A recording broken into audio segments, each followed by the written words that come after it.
Namaste and welcome to the Aham Bharatham podcast, the voice of a timeless nation. Today, we are exploring the very heartbeat of that timeless wisdom.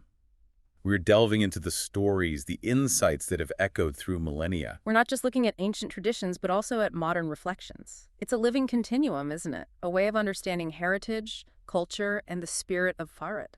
It is. And today's deep dive takes us into one of the most profound concepts from Aham Bharatham, the four voices of creation. It's about discovering the journey from silence to sound.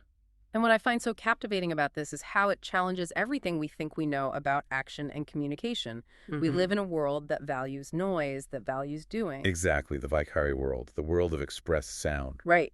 But this framework suggests that the real power, the true creative force, lies in what is unseen, what is unspoken. It asks us to look at the cause, not just the effect. Our mission today is to really understand this map of consciousness. How does an idea travel from pure silent potential all the way into our tangible reality? It's a fascinating journey. It's this idea that India is not just a country, but a timeless consciousness. And this framework is a key to understanding that consciousness. Precisely. Okay, let's unpack this then. Before we get into the four voices themselves, I want to start with this core idea. What is this silence before sound? And why does the universe, according to Aham Bharatham, listen to that silence more closely than the word itself? Well, to really grasp that, we have to start where the teaching itself starts, with the foundation. Which is that phrase, Om Tat Sat. Om Tat Sat. That is the eternal truth. And this isn't just, a prayer or an invocation. It's a statement of metaphysics. It's telling us that everything, all of creation, emerges from one single eternal reality. So the four voices aren't just stages of human communication. They're stages of universal creation. That's the key. It's a hierarchical flow, a descent from that absolute formless reality into the tangible material world we experience every day. So when we have a deep intention, we are, in a way, tapping into that same primordial process. You are. You're participating in it. The human creative act is a microcosm of the universal one. The entire universe is constantly moving from that state of Om Tat Sat into expression. It's almost like a field theory of consciousness, a unified field from which all the particles of thought and matter emerge. That's a very good way to put it. And that unified field is the context for the very first voice, para. Para. The text defines this as the state where an idea is unborn, unshaped. And this is the part that's so hard to grasp, not even as a thought. It's pure potential. And this is a real challenge to our normal way of being, isn't it? We define ourselves by our thoughts, our feelings, our actions. Right. Para exists before any of that definition begins. Aham Bharatham has these beautiful descriptions for it. The silence before sound, the still lake before a ripple. It's where creation is said to sleep. That idea of sleeping creation is so powerful. It suggests that in the state, everything is possible precisely because nothing has been chosen yet. The moment you think it, you've already limited it from all other possibilities. You've introduced linearity. You've chosen a path. Para is the state before any path is chosen.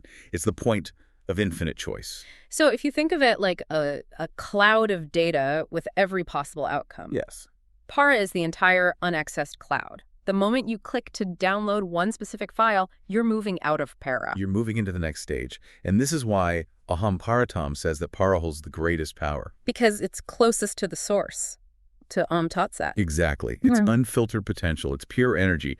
The work done at this level, holding an intention here, is the most highly leveraged work you can do. It's the master blueprint. But practically speaking, how does a person even do that? If I sit down to meditate and try to hold an intention in para, my mind immediately starts thinking about it. I'm instantly in the realm of internal dialogue. Of course. You're a Madhyama. So what does Aham Bharatham suggest is the path to para? It suggests it's not about focusing, but about aligning. It's about your state of being. You don't think about peace in para. You have to become peace. It requires a kind of transcendence of the thinking mind itself. So it's moving beyond mental activity into a state of just pure being, a consciousness that simply holds a potential. Precisely. It is the source energy, untainted. The moment the mind stirs, the moment a ripple appears on that still lake. Oh, we transition. We transition. To the second voice, Pashyanti, the first ripple. Yes. Pashyanti is defined as the moment the idea takes its first faint outline. It's where creation begins to look at itself. The absolute unity of para begins to condense into a form. This feels like that moment of of sudden insight, the aha moment, the flash of inspiration a scientist or an artist gets. It's not words, it's Amen. just a sudden knowing. It is. It's visualization, but without the internal monologue that usually accompanies it. It's the knowing before the thinking. And it's really important to distinguish this from the next stage, Madhyama, because they can feel very similar. Okay, let's clarify that. Because if para is mostly inaccessible for many of us in our daily lives, Pashyanti feels like the first stage we might actually recognize. I think so. So, imagine you're an architect. You've been struggling with a design for weeks, stuck in the details, the measurements, the materials. That's Madhyama. Then, one morning, you're just waking up and boom, a complete image of the finished building flashes in your mind. You see it, you feel it, you understand its essence, all in an instant. But you haven't yet thought about a single blueprint line or calculation. I see. That holistic, instantaneous vision that is Pashyanti. It's the condensation of pure potential into a specific nonverbal image or feeling. So it's the pattern recognition, the vision of the statue in the marble before the chisel ever touches it. Exactly. It's where you select one possibility out of the infinite field of para. It's the beginning of form, but it's still a very pure, intuitive form. Which then sets the stage for the mind to start analyzing it. And that takes us deeper into the structure, into Madhyama, the middle voice. This is where that vision from Pashyanti starts to deepen. And as Aham Bharatham puts it, the mind starts to hear its own hum. This is the one we all know intimately. Oh, yes. The non-stop internal dialogue, the Yeah. mental chatter. If Pashyanti was the flash of insight, Madhyama is the committee meeting in your head that immediately starts to debate it. That's a perfect analogy. It's the mental drafting stage. It's where you take that pure vision of the building and start thinking, okay, what materials will I use? What's the budget? Wait, would the city approve this design? Maybe I should make it smaller. It's the silent argument with yourself. It is. It's completely internal, unexpressed to the outside world, but it is fully solidified into sequenced conceptual thought. And this is where the filters of our own mind, our doubts, our fears, our past experiences really come into play. So Madhyama is where the pure potential of para, which is given form in Pashyanti, now gets, well, it gets diluted. It can be. It's a necessary stage for planning and organizing, of course. But philosophically, it's often the biggest obstacle. It's where we take an infinite possibility and start projecting our finite limitations onto it. It's the last barrier before the idea meets the world. And when it crosses that barrier, we arrive at the fourth and final voice, the world we all perceive, Vaikhari. The expressed word. The expressed world. Vaikhari is the action. It's the spoken word, the written book, the constructed building, the physical act.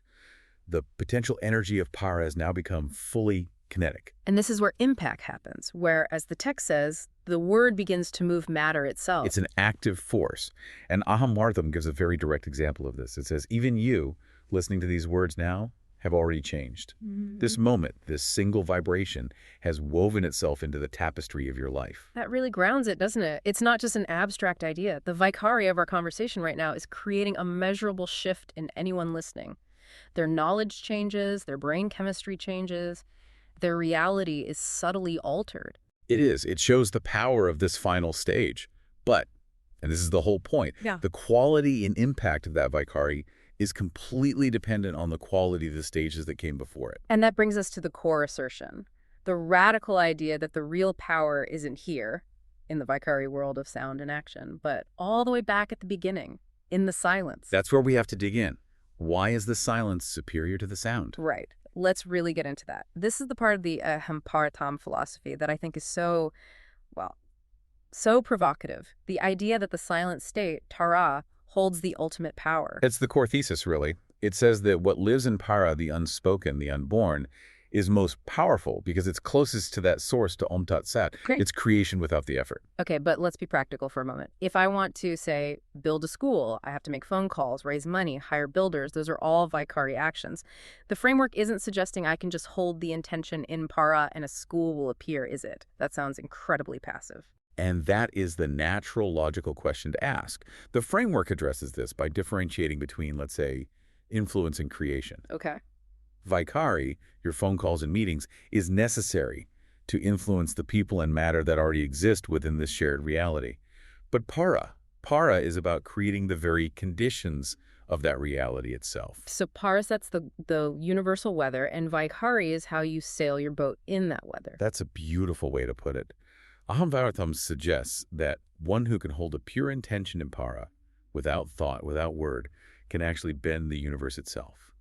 The idea is that this pure intent has a direct, nonlinear impact on the structure of your Vaikhari reality. So every time I doubt myself in my head, Mm. every time that Madhyama chatter starts up, this is too hard, I don't have enough money, I'm actually polluting the blueprint, I'm making my Vaikhari task, the sailing of the boat, much, much harder. You're introducing friction into the system. You're creating headwinds. The energy you spend on mental deliberation and external struggle is energy that could have been used to shape the core reality in your favor from the start. The text uses that amazing analogy to illustrate this. Like a lucid dreamer shaping their dream, they shape the world they live in. Let's really analyze that. It's so key. If you accept for a moment the philosophical premise that this waking reality is like a dream, then what does it mean to become lucid? It means you stop just reacting to what's happening in the dream. You realize you're the one creating it. Precisely. You stop being a character in the story and become the author. In a lucid dream, if you want a door to appear on a wall, you don't go find wood and tools and start building it. That would be Vaikhari effort in a dream. Right, you just know the door is there. And it is. Exactly. The shift is one of consciousness, of knowing. The effort is minimal, but the result is total and immediate. That's the mechanism being described. It's about exerting direct, nonverbal control over your experience by purifying the source intention in para. But the obvious challenge is that, in my own dream, I'm the only one there. The physics are all mine. Here, in our shared Vaikhari reality, we have consensual laws of physics, of time. Of course. And the text isn't suggesting you can levitate. It's suggesting a kind of ultimate optimization. It's not about violating the rules, but about having the rules work for you with incredible synchronicity. So, if you're silent, para intention is one of abundance for that school project. Then the right donor calls you out of the blue. The perfect piece of land becomes available. The planning board approves it without issue. The Vaikhari actions still happen, but they unfold with a kind of grace and effortlessness because the fundamental blueprint has already guaranteed success. The universe clears the path. It puts the responsibility entirely inward. Any struggle I'm facing externally is just a symptom of a misaligned or polluted internal state in para. That is the radical responsibility it demands, yes. To make this even clearer, the philosophy then gives us a contract using something very tangible, the practice of mantra. Yes, because a mantra is a tool that can exist on all four levels, but with vastly different effects. First, it acknowledges the power of a Vaikhari mantra, one spoken or chanted aloud.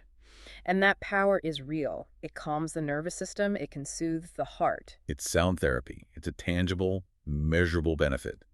Vaikhari is very effective at rearranging your immediate local environment, your own mind and body. But then comes the inversion. Aham Bharatham says, a mantra held silently, in its bija, its seed form, radiates far greater power. Let's focus on that word bija, the seed. What's the difference between thinking the mantra in my head, which would be Madhyama, and holding its bija form? The bija is the pure vibrational essence of the sound, stripped of language. When you speak a mantra, its power is limited by air, by sound waves. When you think it in Madhyama, it's limited by the sequential nature of your thoughts. But the bija, that's holding the sound in its pre-manifest high-energy para state. Yes, you're vibrating at the level of the blueprint. The text gives us incredible reasoning. The universe listens not to sound alone, but to the silence behind the sound. Wow. So it's framing para, that silence, as the true medium of universal communication. The energy of that seed mantra isn't constrained by physics. It's radiating on the plane that creates physics. It's speaking the language that the foundation of reality understands. So one is therapeutic and the other is reality-altering. You could say that. The power of the parabija is that the world begins to rearrange itself to match that pure vibration. It's a different order of magnitude. And this all connects back to the main point then. The intent you hold in para is the absolute blueprint. If that blueprint is pure, if it's held silently and with conviction, then the other stages, the Pashyanti vision, the Madhyama planning, the Vaikhari action, they all just unfold from that perfect unseen route. And if that route is polluted with fear or doubt, Then the Vaikhari world, your expressed reality, will be chaotic, and you'll spend all your energy trying to fix the cracks in the walls, not realizing the foundation itself is flawed. so all effective effort should be focused on that silent seed state. Here's where it gets really interesting, though. If simply thinking something, being in Madhyama, is less powerful than holding it silently in para, what does that mean for how we spend most of our waking lives? Just in constant internal dialogue. Are we just wasting our creative energy? That is the profound challenge this framework presents, isn't it? Our minds are constantly running. We are almost always in Madhyama analyzing, worrying, planning, doubting. And in doing so, we are constantly, unconsciously, downgrading the power of our deepest intentions. So if my para intention is perfect health, the Madhyama voice is the one saying, oh, but what was that little ache? Did I sleep wrong? Maybe I shouldn't have eaten that. Precisely. That internal chatter introduces friction. It limits the potential. Aham Bharatham implies that the ideal creative process is to move from para to the pure vision of Pashyanti, and then step directly into intuitively guided Vaikhari action, spending as little time as possible in the limiting debate of Madhyama. That requires an incredible amount of trust. It does. Trust in the silence more than in your own thoughts. And that very idea, that shift from mental effort to effortless being, is what leads us into the ethical implications of this whole system. Right.